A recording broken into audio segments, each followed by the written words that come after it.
Welcome to the channel here at Lucky Loon Outdoors. Today I'm going to show you how I make my smoked mac and cheese. And it is life-changing. So I hope you stick around, see how it turns out. Well, isn't that right, Mazzer? He's excited for it. Alright, let's get into it. Alright, here's where we're going to need to get started. So, first, get the biggest bowl you got and get a smaller bowl. And that's going to be for mixing and holding cheese. Aluminum pan or whatever you want for smoking in. You're going to want 8 ounces of extra sharp, 8 ounces of smoked gouda, a brick of cream cheese, a 1/4 cup of butter, 4 cups of milk, 1/4 cup of flour, 4 ounces of parmesan cheese, your noodles of choice, and these are the optional items I've got for you. I'm going with jalapeno in there. I've also got this little mystery bag here. I wonder what that is. Oh yeah, that would be smoked pulled pork. That's going to go in there. And then of course you cannot forget bacon. So let's get that bacon going, get it crispy, and then we'll keep on moving here. Alright, so for our first step here, we're going to chop up the jalapeno. We're going to get our 8 ounces of our sharp. We're going to get our 8 ounces of smoked gouda and our parm. We're going to get all those cut up to the right size, shredded down, and we're going to add those ingredients to big bowl number 1 over here. So let's get that done. Alright, we pulled the bacon out. We're letting it cool. While that's happening, let's get the pork heated up. Back to standard there.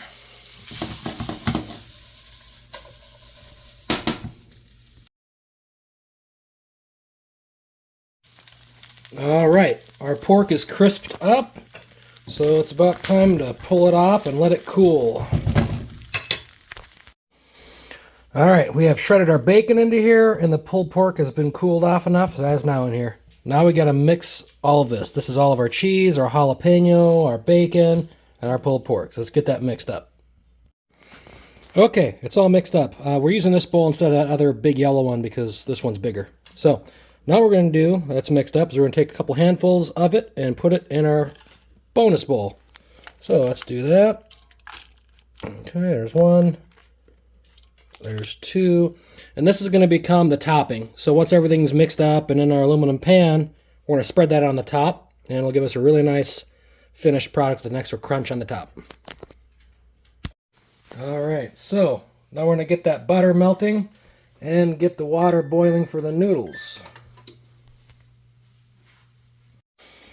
While that happens, we're just going to do a little greasing of the pan here. Just using a little Pam, or whatever your grease option is of choice. Alright, so we're doing this over a medium heat, and the goal here is to get the butter bubbling up real nice. We're basically going to make a roux. So we're getting close. You can see us bubbling there. We want to get a little bit more action out of it. Now this is what I'm talking about. See how we got a lot more bubbling going on? Just like this. So now we're ready to throw in that flour. Doing this one-handed is always fun. Make sure you get that whisked in. We want it to become homogeneous.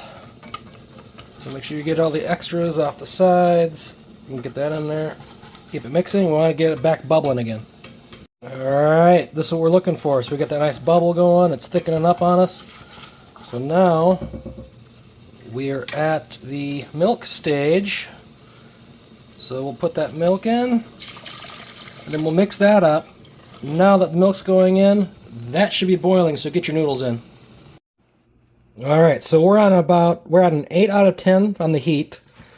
And the idea is to get this to start getting thick and getting kind of frothy, and at that point we'll add our cream cheese. So let's get this cooking here.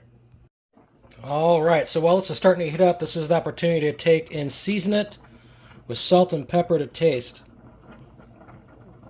Now it is going to get stretched with all that cheese, so you have to really mess it up to put too much salt or pepper in here. You just want a little bit, not too much. Alright, so this is pretty much what we're looking for here. See how it's starting to boil and thicken up?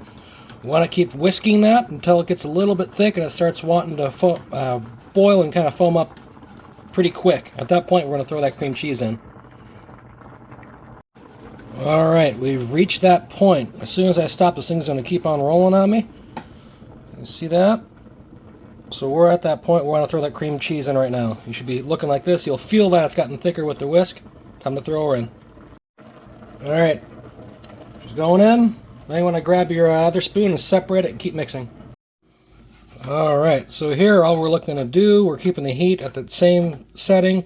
We're just separating that cream cheese and getting it whisked into the mixture.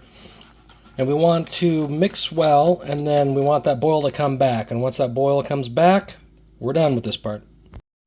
Alright, so this is what we're looking for. See what it looks like now? How it's coming back like that? Now it's time to pull it. Alright, we got our hot pasta. That's going to go in first. Dump that in there. Now let's grab our sauce. Alright, now sauce goes in. Oh yeah. Scrape that out into their Mixy Mixy. Alright, that's what she looks like mixed. Now we're going to put that in our aluminum pan, top with the topping. Alright, so that's what she looks like with the toppings on. Let's get her in the smoker. Alright, we got her in the smoker. I pre-filled the chips. This time I'm using cherry. Let's get that closed up here.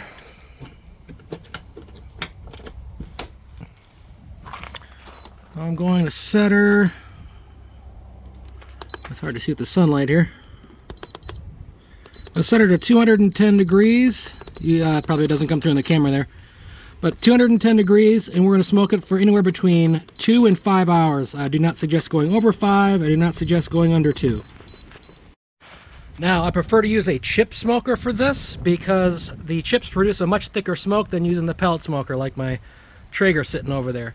You can put it in a Traeger or pellet smoker, just use super smoke if you have it, and it's probably going to take a lot longer to get that smoke saturation that you want to see. But here we go. Let her sit. Oh, I also like to put it in cold because when you start it up, it produces a lot more smoke, so it gets even thicker at the beginning. Plus, it's already cooked, so you're good to go. And this is what I mean by smoke saturation. See that? That's what we're talking about. Lots of smoke saturation. That's why we do that.